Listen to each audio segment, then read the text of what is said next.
Q&A challenges. So we had Rest the Remote. Anyone do that one? Good. And anyone come to the Peak Energy seminar? What did you think of that one? Was it relaxing? Good. Okay, so today we're going to talk about the different foods that can improve your mental performance.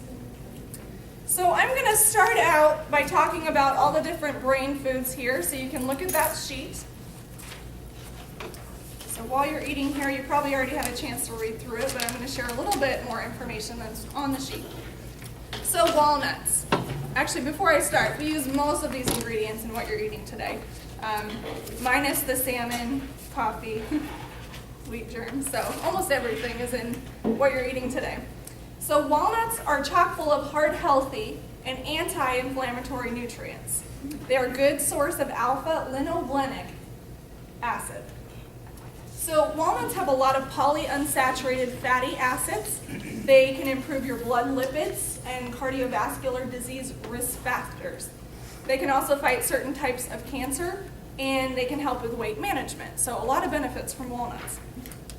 They are higher in calories, so we have to watch how much we eat of them, along with the avocados. While they're good sources of fat, just have to be careful. So everything today we're going to talk about, you need to be doing in moderation. Olive oil. We use that today as part of our salad dressing. So that has a lot of monounsaturated fats, which help to slow brain aging. They lower cholesterol, and they also can help with blood sugar control. Next is berries. So berries help with brain health. They are linked to a slower mental decline in areas like memory and focus. They have high antioxidant content. They have a lot of fiber as well, and they can help with cancer prevention, heart disease, lower your cholesterol. Salmon and sardines. These actually have a lot of omega-3 fatty acids like EPA and DHA. There is bioactive protein molecules in these fish that support healthy joints. So you'll see that they put these in your joint supplements if you take any of those. They have a lot of the fish oil and things in there. They help with insulin effectiveness, and it can also control gastrointestinal inflammation. So that's what the fish does. Coffee. So we all know, a lot of us drink coffee to kind of boost our mental performance. This is one that we have to be careful with, and you all know that. You can become addicted, so if you have that headache in the morning, you have to have your fix.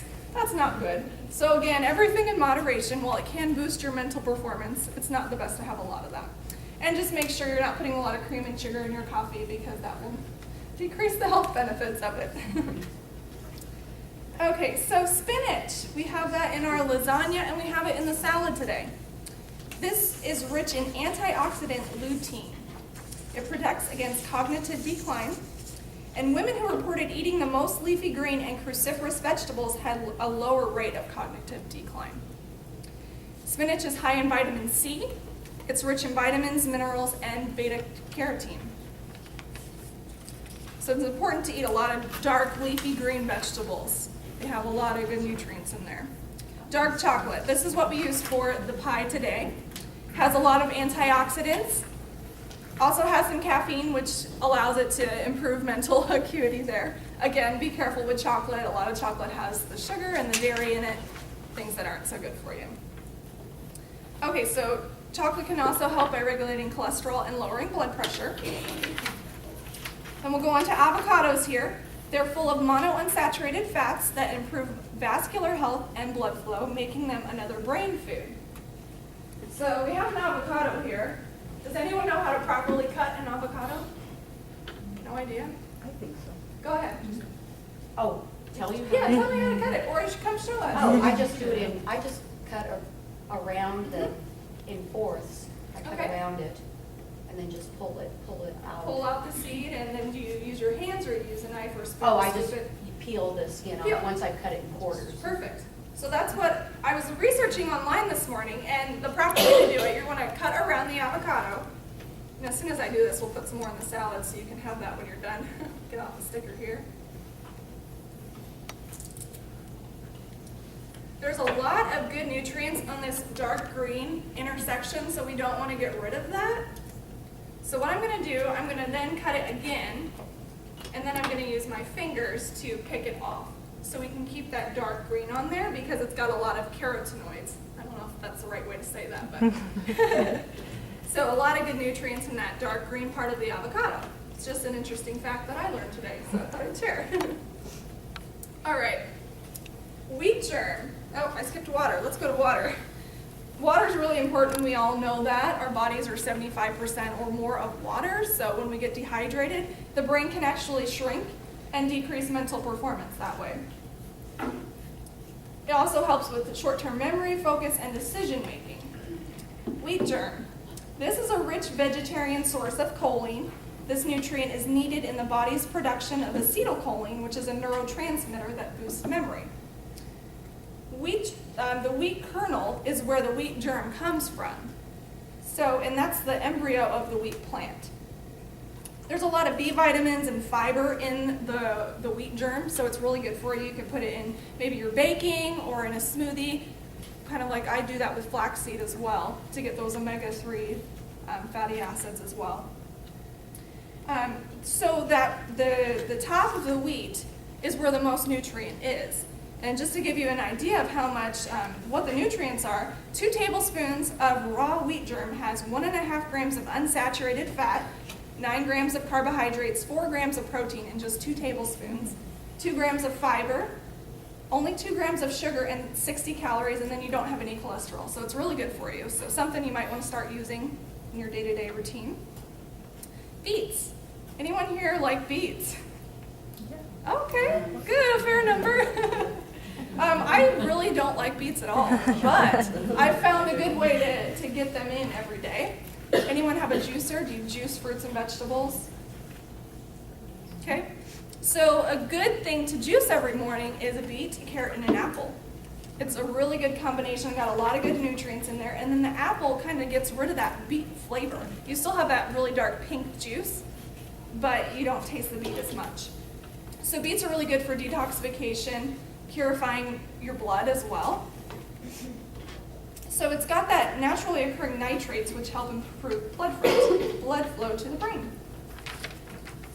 Also, some other things about beets. They can cure diseases of the circulatory system, intestines, digestive system, blood pressure, helps the body rid itself of cancer-causing poison. So really good for detoxification. Garlic.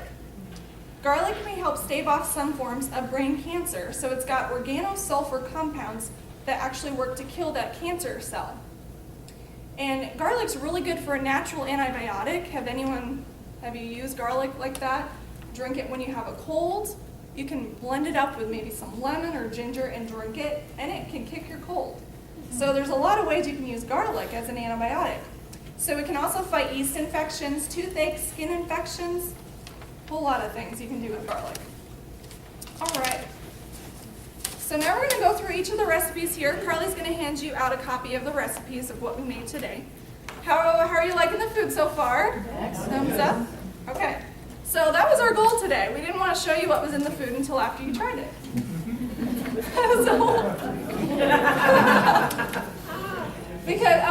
I'll kind of explain what I mean here. I've been a vegan, vegetarian for a long time. And so everything we prepared today is vegetarian. Vegan minus the cheese on top. It's a mixture of soy and real cheese on the lasagna because I didn't want to scare you off too much with straight up soy cheese. So everything is vegan that you're trying today.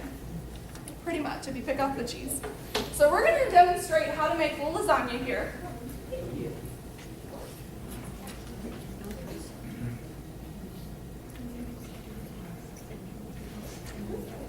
Okay, so the first thing you want to do is buy a box of lasagna that you want to boil, not the ones you just soak and then bake.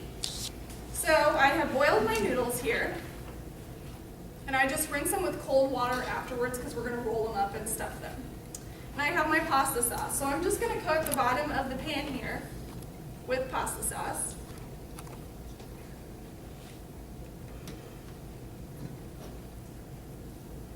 Shake it around just so it's covered.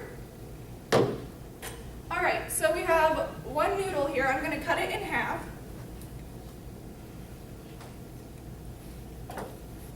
And then I'm going to take my mixture here, and I'll tell you what's in the mixture. What you do is you take a cup of cashews. You're going to put it in the blender here. Cashews are really good for making things nice and creamy. Substitute for the dairy. So you blend it with some water and a light cream cheese, or you can use soy. I use soy for the lasagna today. And then you put in your seasoning, so it'll be the Lowry's, lemon juice, parsley flakes, garlic powder, and onion powder. Blend it all up. And that is combined with a package of frozen spinach.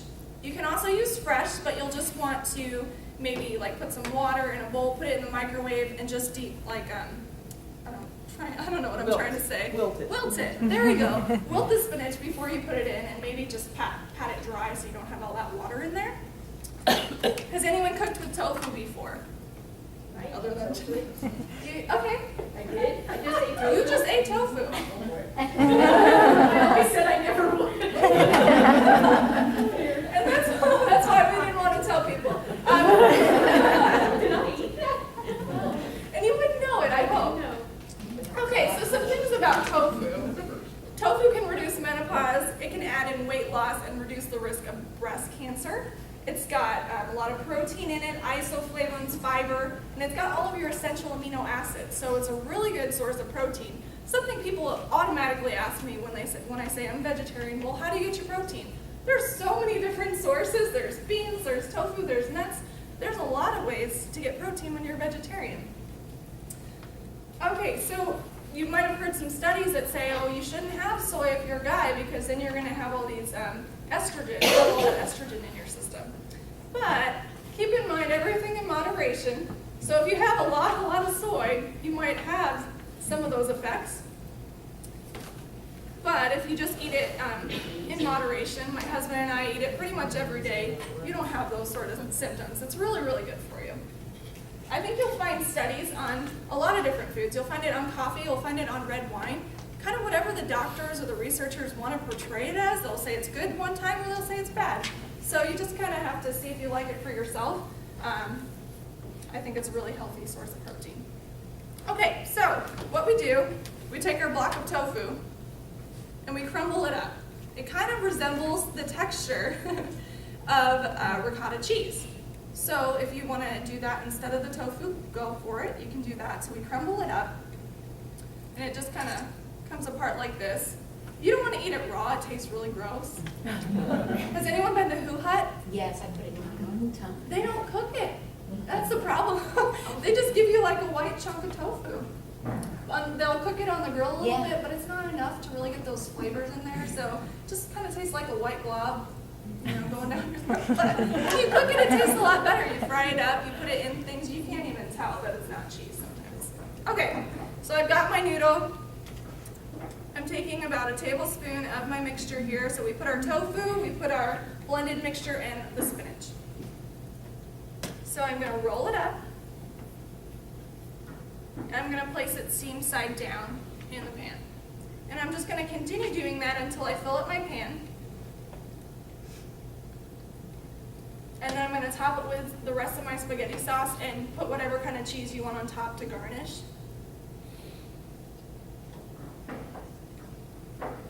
So that's how you do the lasagna. Any questions on the lasagna? Richard, does it matter if you use like white lasagna noodles or You full can use grain? whatever you want. Obviously the whole grain's healthier. I didn't do that today. It's a little bit tougher to eat. So it's just your personal preference. There's spinach noodles as well that are really good. I use that a lot because they're softer. Or corn pasta.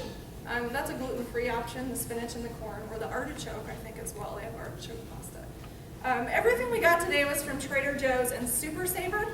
Trader Joe's has a lot of vegetarian, vegan products for pretty cheap, I think.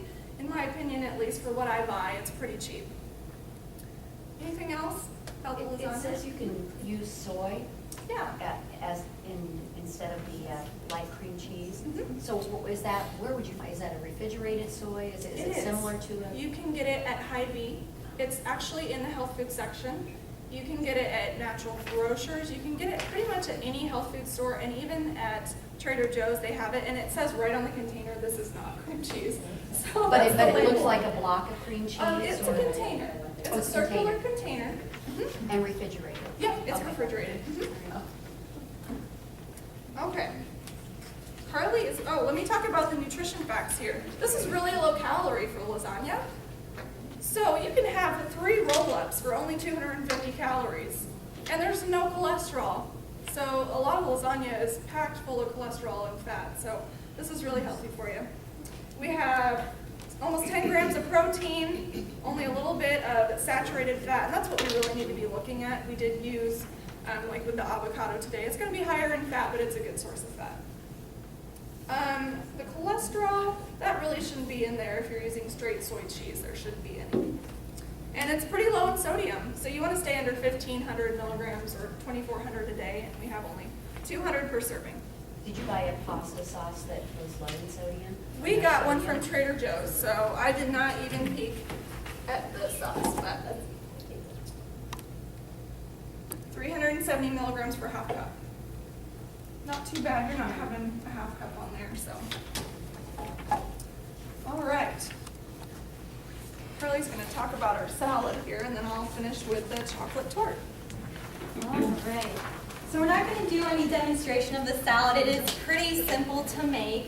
So for the salad itself, we had 2 different types of lettuce. We had the spinach and then a romaine mix. So we used that for the lettuce, and then we cut the lime in half, squeezed it over the salad. You obviously don't have to use it. It adds a little extra flavor to it. And then we also added avocados to the salad. We didn't have as many, so you might not have all gotten a little piece of avocado in there, but hopefully you did. And that's just one of the brain foods that we wanted to add in there. And then we also added just some black beans. We added 1 can per bowl. You just drain it, rinse it, and then pour it in there. I wanted to add the tortilla strips. I like a little crunch in my salad. You don't have to use it. But it's probably one of my favorite things in the salad. So we also added some cherry tomatoes and corn kernels. We used, what kind of corn was it? The Southwest? It was a roasted corn. Yeah, from the Trader roasted corn. We Joe's. thought that would be add a little more flavor than just the regular frozen corn. But as everything, it's up to you what you want to add in there.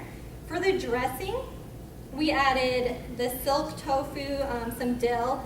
For the McCormick's Chipotle Southwest seasoning, you can get that at Super Saver. It wasn't there when we went to go buy it yesterday, so we did some type of Southwest seasoning, mixed it with the Chipotle seasoning. So sometimes you have to mix and match a little bit. And then it's on here it says vegetable oil. We used, you can use that. We used olive oil just for the brain food part of it. And we also did use the avocado in there. If you don't want it as creamy or as thick, you don't have to put it in there. And then we use the garlic and onion, and we squeeze some fresh lemon juice in there and some salt. So you just basically, for the salad, just mix it all together, and you can pour the dressing on top, or you can have it like we did, put it on the side. So it's a pretty simple recipe. If you want to make it more of an entree salad, you can add some protein sources, like you can add grilled chicken, or if you want to put the salmon in it, I don't know how good that would be, but that would probably be pretty good, I think, anyway. So you can always add it, make it an entree salad instead. So, and looking at the nutrition facts, it's also pretty low calorie. If you want to add the chicken, of course, or the other protein, it's going to be more in calories, but it's still pretty low cal. So, any questions about the salad? Yes. I'm the type of person that when I use dressing, if it's thicker, then I want to take more so I can get it all over my salad. So what would you suggest in, I think I can use a tablespoon of dressing if it was more liquidy.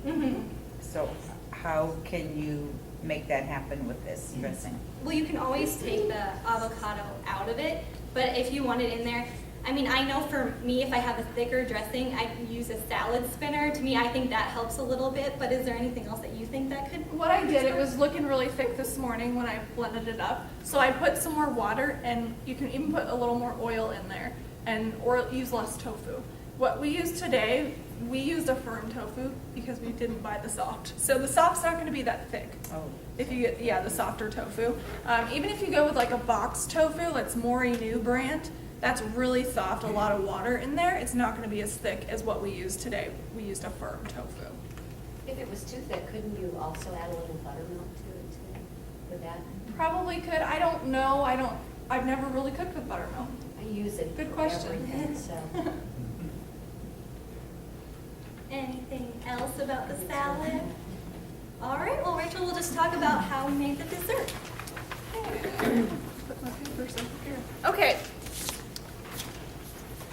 So I went out and bought myself a little food processor since at our first cooking class we learned how to make those really healthy nut and fruit bars, and I wanted to learn how to do that. This little one was only $40. I got it at Bed Bath & Beyond, and it works really well. It holds 3 cups, and it made the crust for the pie. So what you do, you take your 2 cups of nuts, and I did a mixture of pecans and walnuts for this to get that mental health piece in there.